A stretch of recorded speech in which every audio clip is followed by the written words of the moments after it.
Internet tóm tắt, Cộng hòa xã hội chủ nghĩa Việt Nam là một đất nước độc tài do một đảng duy nhất, Đảng Cộng sản Việt Nam,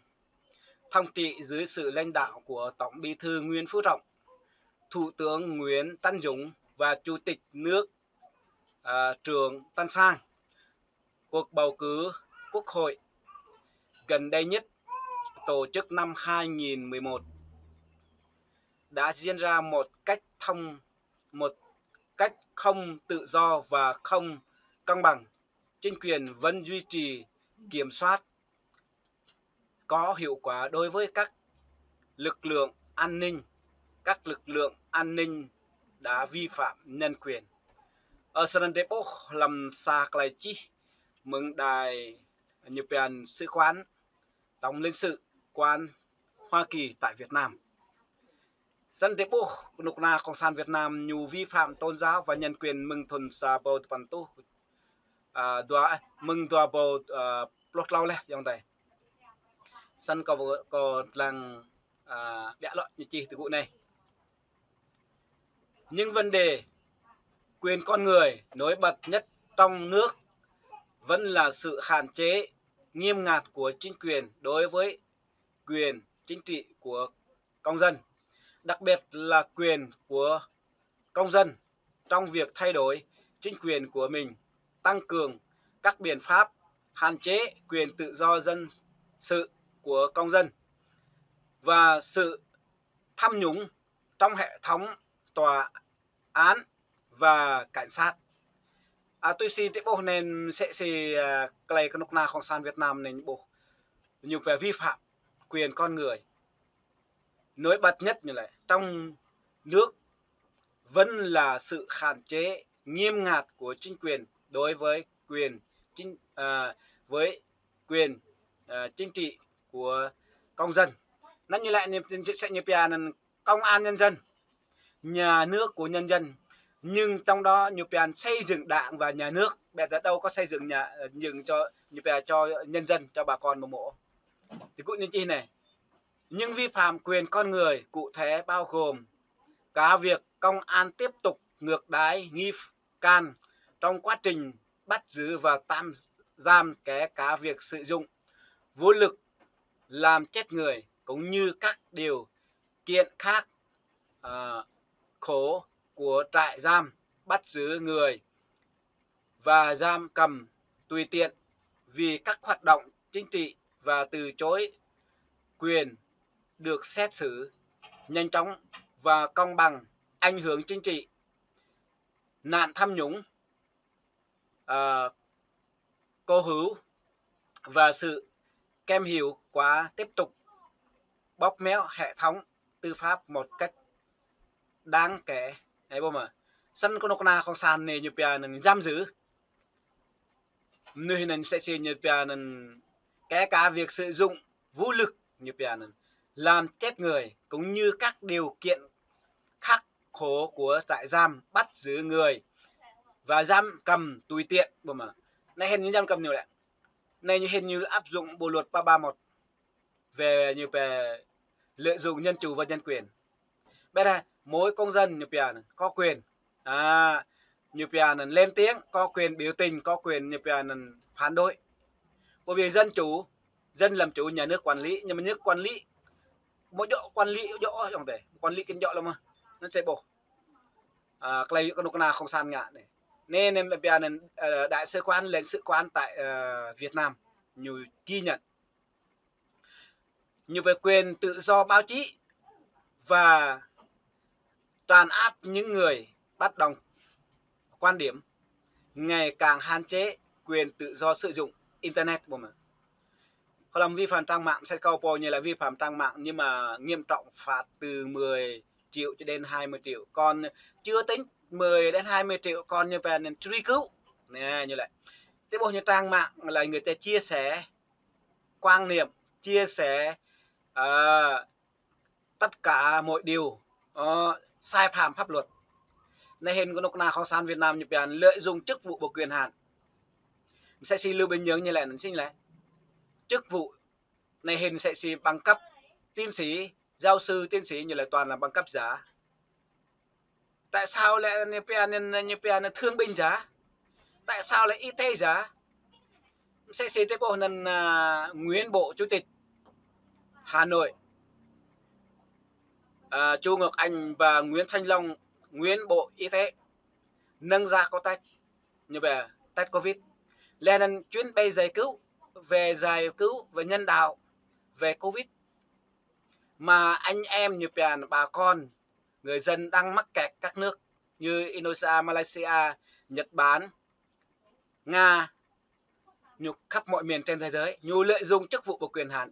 chiếm đoạt tài sản, trong đó 54 bị cáo. Làm nên đứng hàng đầu là Phạm Trung Kiên, hối lộ đến 42 tỷ, trong đó 253 lần hối lộ. Vâng ạ. Ní tìm mợ sẽ Lưu Bình nhớ như lại chứ ngã. Công chức nhà nước bị tha hóa biến chất, không còn đạo đức, xem lợi phạm người khác là chiếm lợi phạm của mình. Họ chia chác với nhau. Nhưng cái bộ này, người dân vi phạm thì như ăn biển bán. Người công chức nhà nước vi phạm chỉ có xin lỗi người dân mà thôi. Theo bản báo cáo, chính quyền tiếp tục tấn công các trang mạng có tính chất phê phán này, chế độ này, duy trì việc theo dõi những người bất đồng chính kiến và tiếp tục hạn chế quyền riêng tư và quyền tự do hội họp, tự do lập hội và tự do đi lại. Nên đến cái vụ như vậy, mỗi công dân có quyền tự do tín ngưỡng theo hoặc không theo một tôn giáo nào, bỏ đạo đối đạo đặc biệt tự do ngôn luận, tự do báo chí này, tự do lập hội này, tự do đi lại, thậm chí cầu không có tự do đi lại. Hình như là ngày 23 gì đó các bạn, tháng 3 năm 2016 có nợ ngạ Hồ Chịu, đến ngày 31 tháng 3 năm 2016 là có nợ mạ Hồ Chịu nhé. Làm nên toàn nhập pháp cách khoảng như 2-3 ngày. Như nào như áp giải có mừng sang có cho ủy ban xã tam viên thanh hoa có lên nên ép có về có ký rút lại hồ sơ, nếu mà có bộ ép cũng bị nhiều tông vào tù như pia nên mất quyền đi lại. Công dân Việt Nam không có tự do tín ngưỡng, không có tự do tôn giáo, không có tự do đi lại, thậm chí không có tự do báo chí, ngôn luận mộ. Sân bộ quyền tự do báo chí và tràn áp những người bất đồng quan điểm này ngày càng hạn chế quyền tự do sử dụng internet. Theo báo cáo, chính quyền tiếp tục tấn công này các trang mạng có tính chất phê phán, sẽ này phê phán lúc nào Cộng sản Việt Nam nhiều mạng mày mà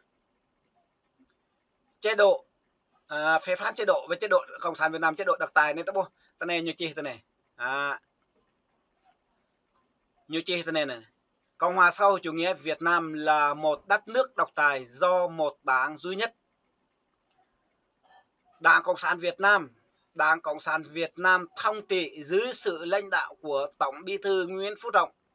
Thủ tướng Nguyễn Tấn Dũng và Chủ tịch nước Trương Tấn Sang. Ấn tế bộ này này một đi cái giá đó phải thay đổi. Tại Việt Nam nhưng một đa đảng sẽ phát triển, nếu không thì đất nước Việt Nam chỉ có như về chức vụ bình nhà nước đích một phát triển kinh tế như về xây dựng nhà cao cửa rộng công dân thì một sauนั้นnày là một sa chôm nước đại sứ quán và tổng lãnh sự quán Hoa Kỳ tại Việt Nam như về Việt Nam hạn chế này quyền sử dụng internet, tự do lập hội và tự do đi lại, mặc dù chính quyền đã cho phép hơn 100 địa điểm thờ cúng mới được đăng ký, song có hàng trăm địa điểm khác vẫn không thể đăng ký được và công dân chỉ như về thực hiện quyền tự do tôn giáo tiếp tục bị quấy nhiễu. Cách hiểu và áp dụng luật theo nhất quán và sự bảo vệ thiếu nhất quán của pháp luật, đặc biệt ở cấp tỉnh và làng và xã. nó thâu chi trang cái này là ngã sát cái cả đây bây giờ làm trề nên sắp phải lên án nắn có lại cái dòng tề ta tục bờ mi đi dòng tề sẽ mày hay thì Thái Lan này là mày hay về cái mặt về pháp lý cái mặt nhập viện về nhân đạo còn cái mặt chính trị lý luận là cái mặt nhập viện tố giác tố cáo lên án nên là sẽ xì tề bờ mi đi dòng tề bờ mi đi mạ hồ sơ mày mà nè bình rồi en như đấu tranh như chẳng giải thoát mày khỏi đất nước Thái Lan khỏi đất nước nhập viện Việt Nam về sự đàn áp tôn giáo bên này là lưu cái thành phần về tôn giáo này về tị nạn tôn giáo này tị nạn về nhân quyền này tị nạn về đất đai này đúng không? Còn trong tây tàu mi thì phải đấu tranh thầu ra hồ sơ sẽ chỉ câu hồ sơ câu tây tây này vì tôn giáo bằng chứng rõ ràng quốc tế công nhận câu là được cái tị nạn cho nên là chính thức câu là bị sự nguy hiểm dân trên là Iran cực lại bắt Iran cực lại cái tội giác tội cáo lúc nào không sản bằng chứng cái này tụm tội chỗ đặt đây cả đây được sẽ sử dụng mắc kẹt tại Thái Lan sân lum ta cái nhiều chi là mình này nhục chi xong có hàng trăm điểm khác vẫn không thể đăng ký được và không không thể quyền và công dân khi thực hiện quyền tự do tôn giáo tiếp tục bị quấy nhiễu cách nhiều và áp dụng luật nhiều nhất quán và sự bảo vệ thiếu nhất quán của pháp luật đặc biệt ở cấp tỉnh và làng xã sự tham nhũng của công an và tiếp tục diễn ra chính quyền vẫn duy trì lệnh cấm đối với các tổ chức nhân quyền độc lập và bảo hành và phân biệt đối xử đối với phụ nữ và nạn buôn bán nam giới như nam giới phụ nữ và trẻ em vẫn diễn ra cũng giống như tình trạng lựa chọn giới tính và bóc lột tình dục trẻ em lum nông ta cái sẽ tế bộ sẽ nhiều pia nên bộ người sẽ tế bộ sa chôm nê trai nợ sĩ bờ Ả Rập Xê Út cả đôi tuổi những Ả Rập ra mạo ta đang tầm tiền theo nào tất gì bộ mà sân có lúc nào không sàn nên một lấy tụ từ nữa rằng công nhận chi chàng phụ nhiều ngạ từ cũ nên này phần 1 tôn trọng sự toàn vẹn của con người kể cả quyền không bị được đoạt sinh mạng tùy tiện hoặc trái luật là để đoạt mạng được tùy tiện một điều mà sân chi chàng phụ này để bộ tục là nhu chấm gì đây có giờ ta nhiều chấm mạng lên là đây bé ta đây sa cho nặc đề gà đêm sẽ xí y luôn bốn tháp kinh quế này blang này đường Eric Kasser là lưu pom cần mạ bạ có dân vì cái tân nặc đề gà đây như là mai po trong phá còn một là cái po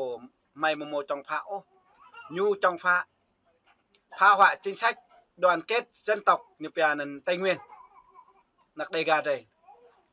dân mục tiêu dân để trong phá nặc đề gà đây làm nên nặc đề gà đây như đào tạo nặc đề gà đây thì chị luôn buồn tháp này kinh quê này